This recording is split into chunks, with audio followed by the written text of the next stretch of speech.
दोस्तों good evening. अच्छा, आज मार्केट में जो है एक ऊपरी स्तर से एक अच्छी खासी प्रॉफिट बुकिंग देखने को मिली है। कहीं ना कहीं यूएस मार्केट डाउ जोन्स जो है उसकी तेजी का हम फायदा उठाने में ना कामयाब रहे। कहीं ना कहीं डाउ जोन्स में एक जबरदस्त तेजी का लाई है 600 आसपास पॉइंट्स की, लेकिन हमारे मार्केट्स में जो है ऊपरी स्तर से एक जबरदस्त प्रॉफिट बुकिंग देखने को मिली है। अब बैंक निफ्टी तो मैंने देखा, वैसे मैं ट्रेड नहीं करता, निफ्टी में काम करता हूं आपको पता है, लेकिन मैंने देखा भाई बैंक निफ्टी औंधे मुंह गिरा है भाई, ऊपरी स्तर से 550 550 पॉइंट गिर चुका है। और चर्चा करेंगे मार्केट की यानी निफ्टी की, बैंक निफ्टी की एनालिसिस करेंगे और स्टॉक्स की चर्चा करने का प्रयास करेंगे। स्वागत है आपका आपके अपने चैनल टीके मनी में। मेरा नाम है Tribhuvaneshwar certified in equity derivatives में। जो नए लोग हैं टेलीग्राम चैनल पर आ सकते हैं, टीके मनी सर्च करना है। 15,600 मेंबर टेलीग्राम पे पहले से मौजूद हैं। टीके मनी आपको टेलीग्राम पे सर्च करना है, आ जाना है। टेलीग्राम पे टीके मनी सर्च करना है, पहुंच जाना है। चलिए चर्चा की शुरुआत करते हैं। सबसे इंपॉर्टेंट क्या है? सबसे इंपॉर्टेंट है मार्केट यानी निफ्टी। देखिए मार्केट में जो है डाउ जोन्स में एक जबरदस्त तेजी थी, 593 पॉइंट, जैसा मुझे याद है मैंने आपको बताया भी मॉर्निंग अपडेट में, एक अच्छी खासी तेजी थी। लेकिन उसके बाद हमारे मार्केट में एक अच्छा खासा गैप अप ओपनिंग हुई, एक अच्छी ओपनिंग हुई, आप देख सकते हैं। लेकिन आप उसके बाद देखें भाई 15,900 के आसपास जो है ये एक मार्केट का एक शॉर्ट टर्म रेजिस्टेंस था। ऐसे बड़ा रेजिस्टेंस तो 16,000 है क्योंकि वो मानसिक लेवल है, लेकिन ये 15,900 जो है ये भी एक प्रकार का रेजिस्टेंस था मेरे ख्याल से। ये देखिए, आप चेक कर सकते हैं यहाँ पर चार्ट पर, ये देखिए यहाँ पर जो है 15,900 के आसपास ये पुराना रेजिस्टेंस था। ये जो एरिया आपको दिख रहा है, ये 1 आवर का चार्ट मैंने लगा दिया है, तो वहां से जो है एक अच्छी खासी जो है प्रॉफिट बुकिंग देखने को मिली है। अब प्रॉफिट बुकिंग आप नहीं, आप कह सकते पिटाई हुई है। 100+ पॉइंट की गिरावट को आप प्रॉफिट बुकिंग नहीं कह सकते, इंट्राडे में आप पिटाई कह सकते हैं। तो एक अच्छी खासी पिटाई हुई है ऊपरी स्तर से, जबरदस्त गिरावट रही है। देखिए कहीं ना कहीं एक चीज आपको याद रखनी है, अब जो है मार्केट में आगे टेक्निकल लेवल्स क्या हो सकते हैं ये चीज हमें देखना होगा।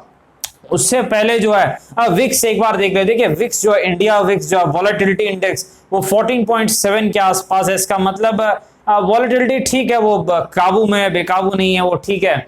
अब दूसरी चीज है ऑप्शन चेन एनालिसिस डेटा। देखिए राइटर्स उसी प्रकार बैठे हुए हैं 15,500 पे पुट राइटर इस वीकली एक्सपायरी जो कि मंथली एक्सपायरी भी है उसमें बैठे हुए हैं, यानी तेजी वाले 15,500 पे बैठे हुए हैं इस हफ्ते, और जो मंदी वाले हैं कॉल राइटर्स 16,000 पे बैठे हुए हैं। 16,000 पे मंदी वाले बैठे हुए हैं, यानी कॉल राइटर्स बैठे हुए हैं। ये 500 पॉइंट का दायरा इस एक्सपायरी के लिए मेरे ख्याल से अब 2 दिन बाकी है, तो ज्यादा ये चीज उतना ज्यादा जो है मायने नहीं रखती है, लेकिन फिर भी जो है राइटर्स के लिए तो मायने रखती है भाई, प्रीमियम तो उन्हें खाना है। अब देखिए यहां पर अब चलते हैं चार्ट्स पर, क्योंकि चार्ट्स ही हमारी असली मदद करते हैं लेवल्स निकालने के लिए। देखिए चार्ट पर एक चीज बड़ी क्लियर है। चार्ट पर क्या चीज क्लियर है? चार्ट पर एक चीज बहुत क्लियर है कि मार्केट में अगली तेजी के लिए कम से कम इसको ये लेवल निकालना होगा 15,900 के आसपास का ये जो लेवल है। क्यों? यहीं से इसने पलटी मारी है, गिरावट दिखाई है, और ये पहले भी एक रेजिस्टेंस का काम किया करता था मेरे ख्याल से 3-4 दिन पहले जब मार्केट तेजी में था, जब गिरावट आई थी, तो 15,900 वो एक रेजिस्टेंस है। जब इसके ऊपर मार्केट निकलता है एक और तेजी मार्केट में आ सकती है, 50-100 पॉइंट बड़े आराम से मिल सकते हैं। लेकिन दिक्कत यही है कि क्या ये निकलेगा? क्या अगर नहीं निकलता है 15,700 तब जरूर थोड़ी दिक्कत हो सकती है, इस चीज को जरूर आपको याद रखना है। लेकिन अगर 15,900 निकलता है तो कहीं ना कहीं जो एक और जो है तेजी आपको देखने को मिल सकती है। लेकिन टेक्निकली अगर आप कहें इस वक्त चार्ट पर क्या रेजिस्टेंस है निफ्टी का, तो पहला रेजिस्टेंस बिल्कुल क्लियर है चार्ट पर 15,900। ये जो एरिया है ये 15,900 के आसपास का जो आपको एरिया दिख रहा है ये एक टेक्निकल रेजिस्टेंस बन चुका है निफ्टी के लिए। ये चीज जरूर आपको ध्यान में रखनी है। टेक्निकल सपोर्ट काम पर देखिए, टेक्निकल सपोर्ट देखने के लिए हमें थोड़ा सा जो है पीछे के डेटा के पास जाना पड़ेगा। अब देखिए टेक्निकल सपोर्ट डिपेंड करता है। मैं हमेशा कहता हूं सपोर्ट 2 प्रकार के होते हैं, और हर दिन मैं 2 सपोर्ट जरूर लेके चलता हूं, फिर हम डिसाइड करते हैं बाद में कि कौन सा सपोर्ट काम करना है सुबह डाउ जोन्स को देखने के बाद, सारी चीजें समझने के बाद। लेकिन 2 सपोर्ट में से देखिए पहला सपोर्ट क्या है? अगर आप मान लीजिए मार्केट गैप अप ओपनिंग दिखाता है, ऊपर के तरफ दिखाता है, तेजी दिखाता है, तब मेरे ख्याल से 15,700 के आसपास का जो एरिया है ये एक सपोर्ट का काम कर सकता है। ये चीज आपको याद में रखनी है। 15,700 जो है वो सपोर्ट का काम कर सकता है अगर मार्केट गैप अप ओपनिंग दिखाता है, यानी तेजी दिखाता है तब। लेकिन अगर मान लीजिए किसी भी कारण से, चाहे वो डाउ जोन्स हो, कुछ न्यूज हो, चाहे जो भी बात हो, अगर जो है यहाँ थोड़ी गिरावट आती है तो फिर मेरे ख्याल से ये सपोर्ट काम नहीं करेगा। तब आपको जाना पड़ेगा उसी पुराने सपोर्ट पर जिसने कई बार हमारी मदद की भी थी, लेकिन वो बीच में जरूर टूटा था। जब टूटा था तब भी हमने टेलीग्राम में डिस्कस किया था। जी हाँ, 15,600 के आसपास का जो सपोर्ट है, मेरे ख्याल से वो सपोर्ट फिर हमें जो है काम पर एक्टिव करना पड़ेगा, क्योंकि फिर वही सपोर्ट काम कर सकता है भाई। क्योंकि ये चीज आपको याद रखनी है कि 15,600 जो है एक ठीक ठाक सपोर्ट है, लेकिन इस वक्त अगर आप कहें तो 15,700 ही जो है हम सपोर्ट मान के चलेंगे। ये चीज जरूर आपको ध्यान में रखनी है। यानी 15,700 पे गैप अप अगर ओपनिंग हो तब सपोर्ट मान के चलेंगे, लेकिन अगर गैप डाउन हो जाए, नीचे की तरफ गिरावट होने लगे, पिटाई होने लग जाए, तो 15,600 को ही हमें सपोर्ट मानना पड़ेगा। क्योंकि ऊपर में कहीं ना कहीं गिरावट तो रही है भाई, डिस्ट्रीब्यूशन हुआ, एक अच्छी खासी प्रॉफिट बुकिंग देखने को मिली है, इसमें कोई शक नहीं है। ये चीज आपको याद रखनी है। यहाँ पर देखिए अब जो है आगे बढ़ते हैं, मेरे ख्याल से बैंक निफ्टी के पास चलते हैं। देखिए यहाँ असली खेल था, यहाँ एक असली जो है गिरावट रही। निफ्टी तो भाई फिर भी ग्रीन में बंद हुआ, ये बैंक निफ्टी की जबरदस्त गिरावट हुई है, बहुत जबरदस्त गिरावट हुई है। एक गजब की चाल इसमें नीचे की तरफ आई है बैंक निफ्टी में जो स्विंग है, लेकिन ये भी रेजिस्टेंस से गिरा है भाई। 34,300 के आसपास इसका रेजिस्टेंस था, आप देख सकते हैं यहाँ पर 34,300 के आसपास जो है ये जो डोजी के ऊपर का हाई है 34,300 के 35,300 के आसपास 35,300 जो है ये एक रेजिस्टेंस था बैंक निफ्टी का। क्लियरली 1 आवर के चार्ट पे दिख रहा है। देखिए आप दो लाइन को जोड़ सकते हैं, यहाँ से आपने जोड़ा और यहाँ पर ये टेक्निकल रेजिस्टेंस दिख रहा है। 35,300 जो है टेक्निकल रेजिस्टेंस था निफ्टी बैंक का, ये चीज जरूर आपको याद रखनी है। और वहीं से इसने जो है पलटी मारी है, वहीं से इसने जो है गिरावट दिखाई, एक अच्छी खासी जो है इसमें गिरावट रही है बैंक निफ्टी में। मेरे ख्याल से एक वक्त ये काफी हरे में था, लेकिन जाते जाते ये काफी ज्यादा जो है प्रॉफिट बुकिंग दिखा करके गया, तो एक अच्छी खासी इसमें टैंकिंग हुई है। अब देखिए सपोर्ट रेजिस्टेंस बैंक निफ्टी के भी हमें देखने पड़ेंगे, कहां पर बैंक निफ्टी का कोई सपोर्ट है क्या, कहां पर बैंक निफ्टी का कोई रेजिस्टेंस है क्या। देखिए इसका जो सपोर्ट मुझे दिख रहा है इस वक्त, रेजिस्टेंस तो क्लियर है 35,300 अभी भी रेजिस्टेंस है जो कल था, लेकिन सपोर्ट कहां पर है 34,000 मेरे ख्याल से 300 आप कह सकते हैं, 34,300 के आसपास प्लस माइनस 50 पॉइंट्स आप कह सकते हैं बैंक निफ्टी का सपोर्ट है इस वक्त। ये चीज आपको याद रखें, 34,250 से लेके 34,350 के बीच में, यानी 34,300 के आसपास जो है निफ्टी बैंक का इस वक्त चार्ट पे सपोर्ट दिख रहा है। एक्सपायरी को 2 दिन है और ये मंथली वाली एक्सपायरी है, और कहीं ना कहीं धमाका जरूर होता है, खासकर थर्सडे के दिन जो होता है तो थोड़ा जरूर आप ध्यान से काम करें। कहीं ना कहीं जबरदस्त वॉलेटिलिटी देखने को मिलती है निफ्टी बैंक निफ्टी में, क्योंकि स्टॉक्स की भी जो है एक्सपायरी रहती है आखिरी दिन, तो बहुत जबरदस्त उथल पुथल रहती है। तो ये चीज आपको अगले 2 दिन ध्यान देना है, क्योंकि ये महीने वाली एक्सपायरी है भाई, ये हफ्ते वाली एक्सपायरी नहीं है, ये मंथली वाली एक्सपायरी है।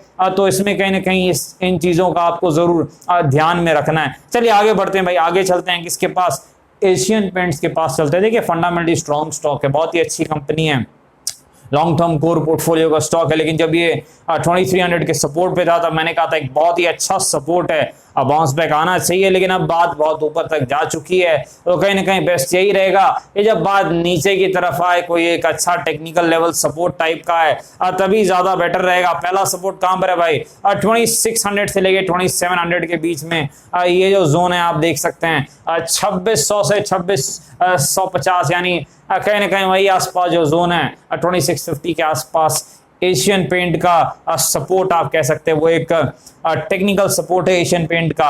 अभी इस वक्त देखिए ट्रेन बहुत जबरदस्त जब चल चुकी है, तो कहीं ना कहीं मैं हमेशा कहता हूँ थोड़ा इंतजार करने में भलाई रहती है, क्योंकि चलती ट्रेन में कहीं ना कहीं दिक्कत जरूर होती है और बहुत ज्यादा दौड़ा है, थोड़ी बहुत प्रॉफिट बुकिंग दिखाए, थोड़ी जो है सांस ले, तभी मेरे ख्याल से ज्यादा फायदा होगा। अच्छा स्टॉक है, बहुत अच्छी कंपनी है, हर बार पैसा बनाती है, लेकिन भाई भाव में भी ऐसे खरीदना हो जहां पैसा बनाए। अब ऐसा नहीं कि कहीं भी खरीद लिए तब तो फिर ये दिक्कत जरूर है, ये चीज जरूर आपको याद में रखनी है। एशियन पेंट एक पोर्टफोलियो का स्टॉक है, तो नीचे पे ध्यान देना है हमेशा, ऊपर पे आपको पता है क्या करना है। आगे बढ़ते हैं हिंदुस्तान यूनिलीवर HUL, बहुत दिनों के बाद हम HUL के बारे में चर्चा कर रहे हैं, डिस्कस कर रहे हैं भाई। देखिए यूनिलीवर एक फंडामेंटली बहुत ही स्ट्रॉन्ग स्टॉक है, लॉन्ग टर्म कोर पोर्टफोलियो का स्टॉक है, अच्छी कंपनी है। अब इसका जो है लेवल कहां पर है भाई, टेक्निकल ये 2500 के आसपास इसका रेजिस्टेंस है।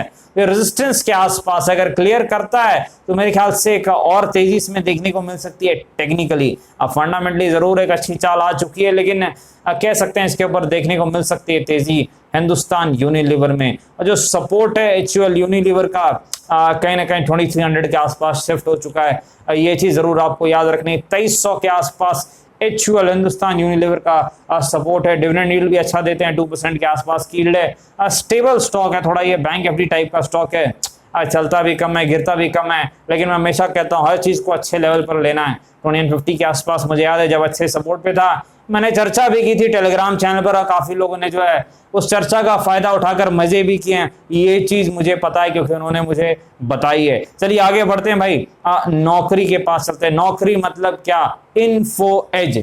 जी हाँ दोस्तों, इन्फो एज का 4400 के आसपास का सपोर्ट था, 4400 के आसपास का, मेरे ख्याल से 4300 तक गया और वहीं से इसने पलटी मारी, एक अच्छा खासा बाउंस बैक दिखाया। और इसके सपोर्ट को भी हमने सही टाइम पर पकड़ा था, जैसा मुझे याद है, मेरे ख्याल से 2-3 वीक पहले की बात है। कहीं ना कहीं एक अच्छे लेवल पर जो है हमारी जो है नजर गई थी इसके ऊपर, वहां से इसने एक अच्छा खासा बाउंस बैक दिखा दिया, 5000 तक ये जा चुका है। अब अगली तेजी कब आएगी भाई, 5000 के ऊपर जब निकलेगा तब। 5000 के टेक्निकल रेजिस्टेंस को अगर निकालता है तो मेरे ख्याल से एक और तेजी आ सकती है, इसको कहीं ना कहीं जो 5500 तक ले जा सकती है। और नौकरी इन्फो एज को ये चीज आपको याद रखनी है, 5000 के ऊपर ही तेजी आएगी भाई।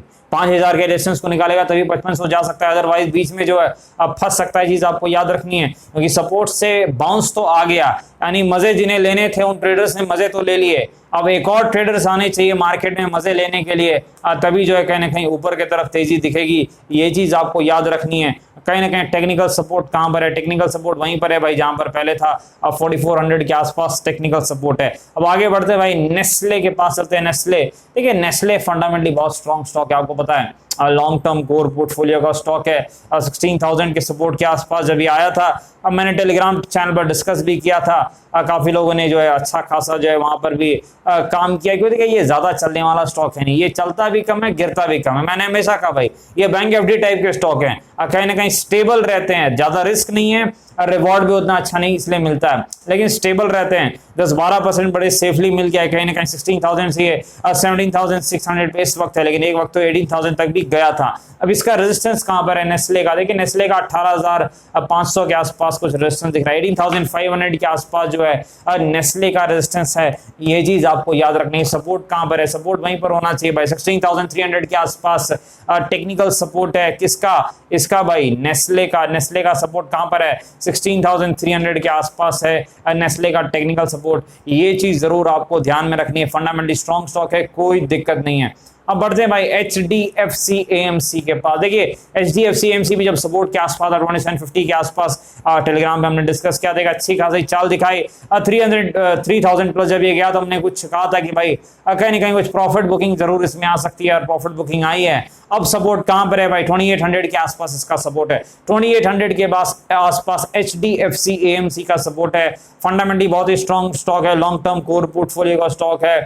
डिविडेंड यील्ड शायद 1% के आसपास है, अच्छी कंपनी, अच्छा मैनेजमेंट है। 3100 के आसपास जो है HDFC AMC का रेजिस्टेंस है, ये चीज आपको याद रखनी है। और सपोर्ट कहां पर है भाई, 2800 के आसपास इसका जो है HDFC AMC का इस वक्त सपोर्ट दिख रहा है। ये चीज जरूर आपको ध्यान में रखनी है, यानी जो सपोर्ट है वो 2800 के आसपास है, 3100 के आसपास रेजिस्टेंस है। ये चीज आपको याद रखनी है। आलोक इंडस्ट्रीज में कहीं ना कहीं थोड़ी तेजी जरूर आई है भाई, कहीं ना कहीं मार्केट में गिरावट रही है, लेकिन इसमें थोड़ी तेजी जरूर रही है। ये अलग बात है कि ऊपरी स्तर से इसमें भी गिरावट रही है, आज ये नहीं कि ये बहुत जबरदस्त तेजी दिखा रहा था, एक वक्त अच्छी खासी चाल में था, लेकिन इसमें भी गिरावट जरूर रही है। 3-4% ऊपर था, लेकिन फ्लैट सा रहा है, थोड़ा सा पॉजिटिव रहा है। ये चीज आपको याद रखनी है। सपोर्ट रेजिस्टेंस अभी भी इंटैक्ट है, वहीं आसपास सपोर्ट है 25-27 के आसपास, रेजिस्टेंस भी इंटैक्ट है, कुछ चीजें बदली नहीं है। 31 के आसपास इसका रेजिस्टेंस है।